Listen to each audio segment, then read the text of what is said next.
Hello everyone, welcome back to your channel. నేను మీ శిరీష. అందరూ ఎలా ఉన్నారు? బాగున్నారు అనుకుంటున్నాను. నేను కూడా చాలా బాగున్నాను.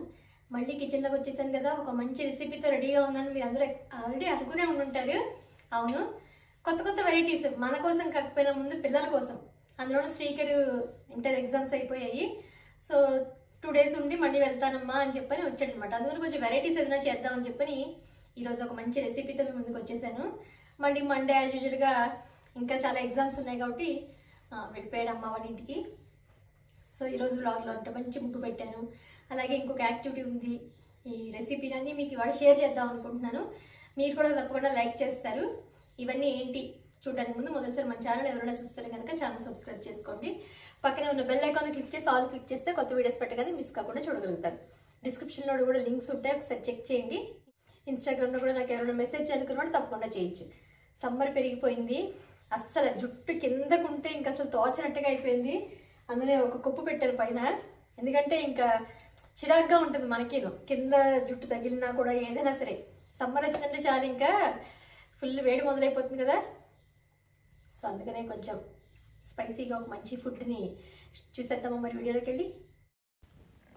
సమ్మర్ వచ్చేసింది, బయటికి వెళ్తే ఎండ దెబ్బకి మనం వీక్ అయిపోతున్నాము. నేను ఆల్రెడీ మనకు చెప్పాను కూడా మీకు, మన బాడీ డిహైడ్రేట్ అవ్వకుండా ఎప్పటికప్పుడు వాటర్ ఎక్కువ తీసుకోవడం. అంటే నాకు నేను చెప్పుకుంటూ, ఎందుకంటే మా అమ్మగా చెప్తుంటారు వాటర్ ఎక్కువ తాగాలి, మా వారును వాటర్ ఎక్కువ తాగుతూ.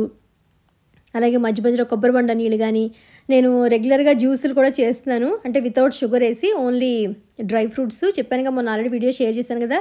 అప్పటి నుంచి కంటిన్యూస్గా డే బై డే కానీ లేకపోతే డైలీ కానీ ఇంట్లో ఫ్రూట్స్ని బట్టి బనానా కానీ యాపిల్ కానీ పొమోగ్రనేట్ కానీ ఏముంటే అవి ఒక గ్లాస్ పాలు ఒక గ్లాస్ వాటర్ వేసి డ్రై ఫ్రూట్స్ అని నానబెట్టి వేసి కొంచెం బీట్రూట్ కూడా వేసి జ్యూస్ చేస్తాను. ఇంకా ఓన్లీ డేట్స్ తోటే చేస్తాను, ఇంకా నో షుగర్ ఏం వేయట్లేదు. అలాగే తాగాలి అని చెప్పాను, ఎందుకంటే పిల్లలకి తెలీదు, ఆడుకుంటారు, ఎండకి అలసట అయిపోతారు. కాబట్టి ఇంట్లో ఏదన్నా కొంచెం తినమంటే అంటే విడిగా ఫ్రూట్ తినండిరా, లేకపోతే విడిగా డ్రై ఫ్రూట్స్ అని తినండిరా అంటే అస్సలు నేనే తిన్ను. అందుకని నాకు కూడా జ్యూస్ అయితే బెస్ట్. యాక్చువల్గా చూయింగ్ చేస్తేనే మంచిది, అంటే కొంచెం ఫ్రూట్స్ లాంటివి మనం కొరుక్కు తింటేనే ఒక రకమైన ఆరోగ్యం. సమ్మర్లో ఏంటంటే కొంచెం మనకి ఏదో తాగాలనిపిస్తూ ఉంటుంది, ఎంత కాదన్నాను. అందుకని సో అప్పుడప్పుడు డే బై డే అయినా జ్యూసులు ప్రిఫర్ చేద్దామని చెప్పని చేస్తున్నాను. మనందరం కూడా సమ్మర్లో చాలా జాగ్రత్తగా బయటికి వెళ్ళినప్పుడు కూడా అంతా దాని తగ్గట్టుగా వాటర్ బాటిల్ పట్టుకెళ్ళడం, గ్లాసెస్ సన్ గ్లాసెస్ ఏదైనా పెట్టుకోవడం, స్కిన్ అంతా కవర్ చేసుకుని, లేకపోతే ట్యాన్ ఎక్కువైపోతుంది. దాని తగ్గట్టుగా చిన్న చిన్న మనం ప్రికాషన్స్ తీసుకోవాలి, లేకపోతే తెలియకుండా వీక్ అయిపోతూ ఉంటాం మనమేను.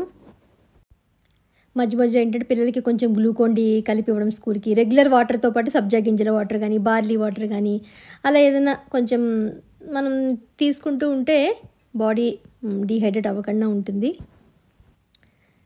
బయటికి వెళ్తాడు వాకింగ్ అయితే మాత్రం ఖచ్చితంగా అంబ్రెల్లా వేసుకెళ్ళడం, లేకపోతే మనం చున్నీని మొత్తం స్కార్ఫ్ కింద కట్టేసుకుంటూ వెళ్తే ఎండ మనకి ఎక్కువ పడకుండా ఉంటుంది. మ్యాక్సిమం ఎండలో కాకుండా కొంచెం ఈవినింగ్ టైంలో ఏమైనా పనులు ఉంటే చూసుకోవాలి. అలాగే ఉదయాన్నే పని అయిపోవాలి, లేకపోతే ఎండ పెరిగాక చేయాలి అంటే చాలా అలసటగా అనిపిస్తుంది, నిస్సత్తుగా అనిపిస్తుంది. అందుకని ఏదైనా ముగ్గు పెట్టుకున్నా, వంట చేసుకున్నా పొద్దున్న అయిపోతే బెటర్. బాక్స్ అయితే పొద్దున్న అయిపోతేనే బెటర్, లేకపోతే తర్వాత చేయాలి అంటే ఇంకా రోజంతా ఒంటిట్లోనే ఉన్నట్టు అనిపిస్తుంది.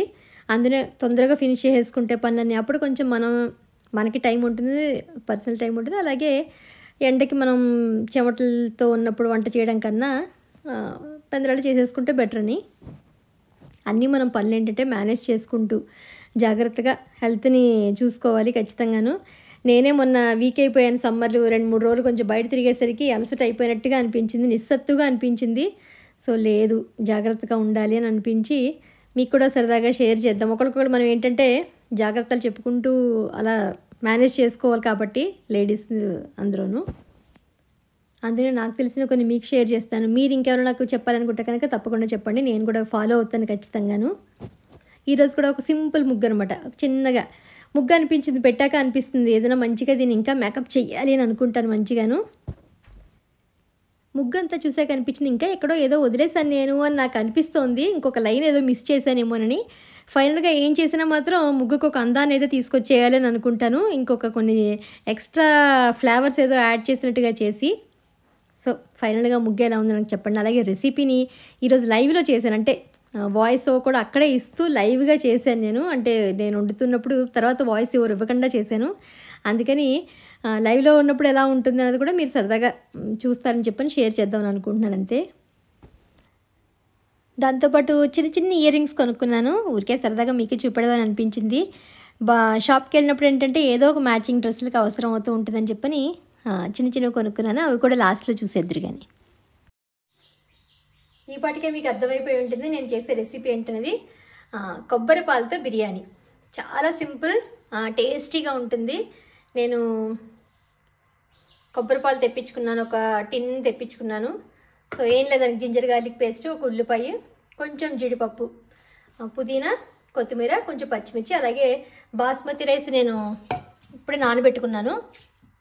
ఇలా ఒక హాఫ్ అన్ అవర్ నానబెట్టుకుంటే ఏంటంటే మనకి పొడుగ్గా చక్కగా విరవిరలాడుతూ వస్తుంది. కొబ్బరి పాలు అంటే కొబ్బరికాయ తీసి అదంతా తురిమి పాలు తీసి అంత పెద్ద ప్రాసెస్లో మనం చేయలేం కాబట్టి సింపుల్గా ఇలా కొబ్బరి పాలు తెప్పించుకున్నాను. దీంతో ఇవాళ టేస్టీగా బిర్యానీ చేద్దామని చెప్పి అంతా రెడీ. సో ఇప్పుడు ప్రాసెస్ చూసేద్దాం. స్టవ్ వెలిగించుకుని ఒక మంచిగా అందుపాటు కుక్కర్ పెట్టుకున్నాను. ప్యాన్ వేడెక్కాక ఇందులో ఒక 2-3 స్పూన్లు ఆయిల్, కొంచెం ఆయిల్ వేడెక్కిన తర్వాత ఒక 2 బిర్యానీ ఆకులు,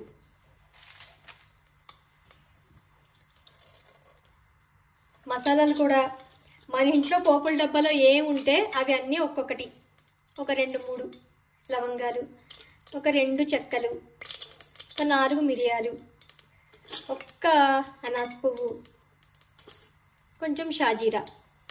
మన ఇంట్లో ఉన్నవి ఏం ఉంటే అవి చక్కగా వేసేసుకోవడమే. ఇవి ఇలా కొంచెం వేగుతున్నప్పుడే కొన్ని జీడిపప్పులు కూడా వేసేసుకుని వీటిని కూడా చక్కగా గోల్డెన్ బ్రౌన్ వచ్చేంత వరకు ఫ్రై చేసేయడమే.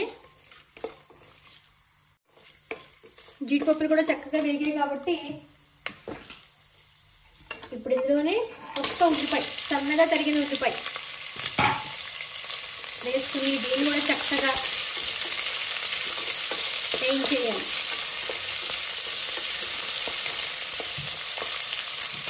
మన ఇష్టం ఏదైనా కూరగాయలు ఉంటే కూడా ఆప్షన్ వేసుకోవచ్చు. అంటే బంగాళదుంపలు, క్యారెట్లు, బఠానీ ఏమైనా ఉన్నా కూడా వేసుకోవచ్చు హ్యాపీగా, ఎందుకంటే హెల్దీ ఇవన్నీ కాబట్టి. అదే ఒక కుప్పుడు గ్రీన్ పీస్ కూడా వేస్తున్నాను.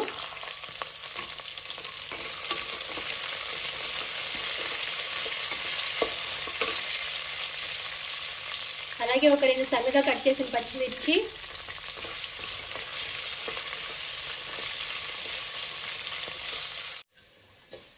ఇవి బఠానీలు, ఉల్లిపాయలు కొంచెం వేగాయి కదా. ఇప్పుడు ఇందులో కొంచెం జింజర్ గార్లిక్ పేస్ట్, ఒక 2 స్పూన్స్ సరిపోతుంది.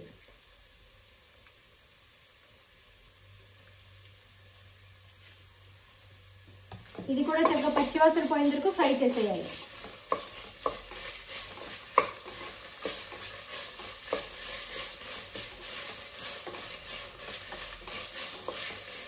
ఇలా 1 పాట్ మీల్ అనుకో ఒక్క దెబ్బతో అయిపోతాయి. కూర చెయ్యాలి, పచ్చడి చేయాలి, చారు అంటారు, పులుసు అంటారు, పప్పు అంటారు, అన్నం, రైస్, ఎన్ని ఐటమ్స్ చేస్తాము. కొన్ని తినేస్తారా అంటే ఏం తినేది ఉండదు. అందుకని ఇలాంటివి అప్పుడప్పుడు చేస్తాం అనుకో పని తగ్గుతుంది, మనకి ఒక కొత్త రైస్ తిన్నట్టుగా ఫీలింగ్గా ఉంటుంది.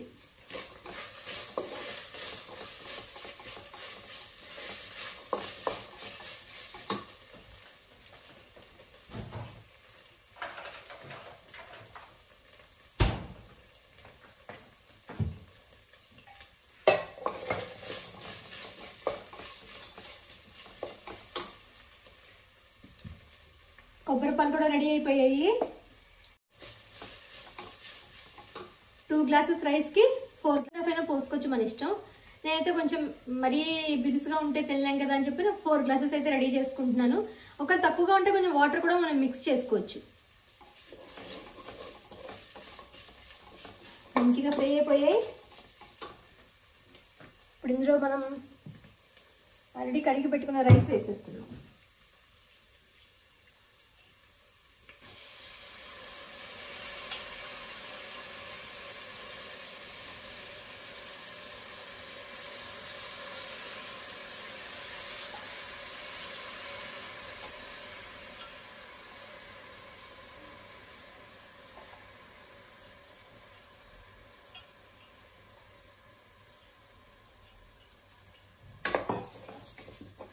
కొంచెం హైలో పెట్టి రైస్ విరిగిపోకుండా కొంచెం జాగ్రత్తగా తిప్పేసి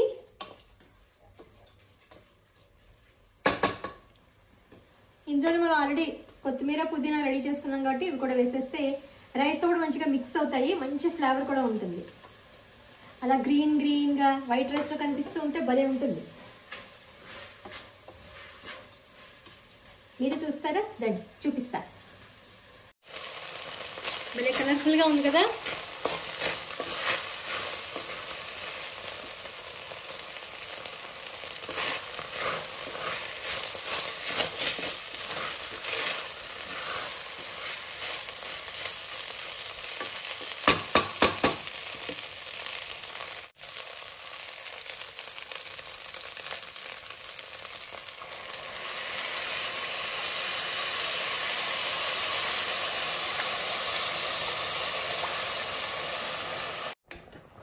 మిగతా కొంచెం తక్కువైనవి కొంచెం వాటర్ యాడ్ చేసుకుని ఒకసారి బాగా తిప్పి సరిపడా ఉప్పు వేసుకుంటే మీరు బిర్యానీ మసాలా పౌడర్ ఏమన్నా పైన గరం మసాలా ఏమన్నా మీకు కావాలనుకుంటే కూడా ఫ్లేవర్ కోసం వేసుకోవచ్చు.